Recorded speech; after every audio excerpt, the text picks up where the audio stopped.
भूतों के मेहमान। बूढ़ा उन्हें पहली मंजिल पर स्थित एक कमरे में ले आया। यह रहा आपका कमरा। यदि किसी भी चीज की जरूरत हो तो मुझे बुला लीजिएगा। धन्यवाद बड़े मियाँ। बूढ़ा उन्हें छोड़कर तुरंत ही नीचे चला गया था। गिरीश, ये कमरा भी 100 वर्ष पुराना लगता है। जरा इसके पुराने फर्नीचर को तो देखो। हाँ यार, मुझे तो इस बस्ती में कुछ गड़बड़ लगती है। तभी किसी का ठहाका सुनकर दोनों बुरी तरह चौंक उठे थे। ठीक कहा तुमने, ये मौत की बस्ती है और आज रात तुम दोनों की बारी है। कौन हो तुम? गिरीश, ये व्यक्ति कमरे में तो नहीं दिखाई देता। तुम मुझे सिर्फ शीशे में ही देख सकते हो क्योंकि मैं जीवित नहीं हूँ। क्या मतलब? मतलब अभी समझाता हूँ। मेरा नाम बोलान है। शहर शहर घूमकर जादू का खेल दिखाना मेरा पेशा था। आज से 100 बरस पूर्व मैं इस कस्बे में अपना खेल दिखाने आया था और इसी सराय में ठहरा था।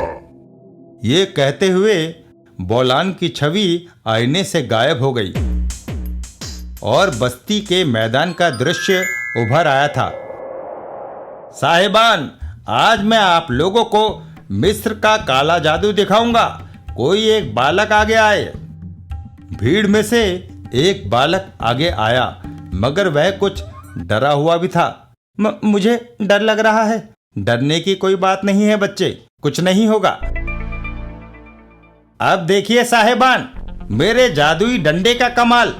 1 मिनट बाद गायब हो जाएगा बोरी में बंद ये बच्चा। लेकिन 1 मिनट के बाद, अरे मेरा जादू काम क्यों नहीं कर रहा? ये गायब क्यों नहीं हुआ?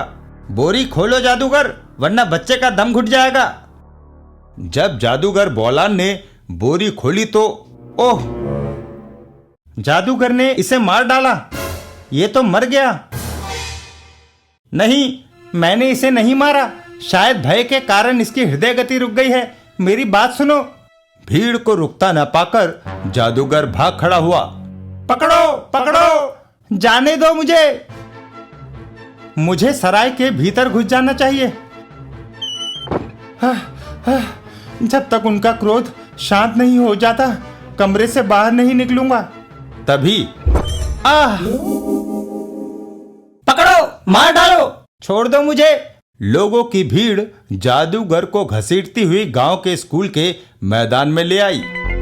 इस जादूगर को बच्चे की हत्या के आरोप में हम स्वयं फांसी देंगे। नहीं, अब तुम लोग मुझे नहीं छोड़ोगे। अतः मरने से पहले मैं तुम्हें श्राप देता हूं कि आज के बाद से हर रात तुम लोग इसी तरह बस्ती के एक आदमी को पकड़कर फांसी पर लटकाते रहोगे। और जब बस्ती वीरान हो जाएगी तो उसके निकट से गुजरने वाले यात्रियों को फांसी होगी। तुम्हारी आत्माओं को कभी मुक्ति नहीं मिलेगी। रहती दुनिया जब तक तुम लोग अपना यही पाप दोहराओगे। इसके बाद आईने का दृश्य बदल गया और बोलान दिखाई दिया। उन लोगों ने मुझे फांसी देकर मार डाला और आज तक वे मेरे श्राप से बंधे हैं। आज बहुत दिनों के बाद तुम लोग उनके हाथ लगे हो, अतः अब वह तुम्हें फांसी देने की तैयारी कर रहे होंगे। मगर हमने किसी का क्या बिगाड़ा है?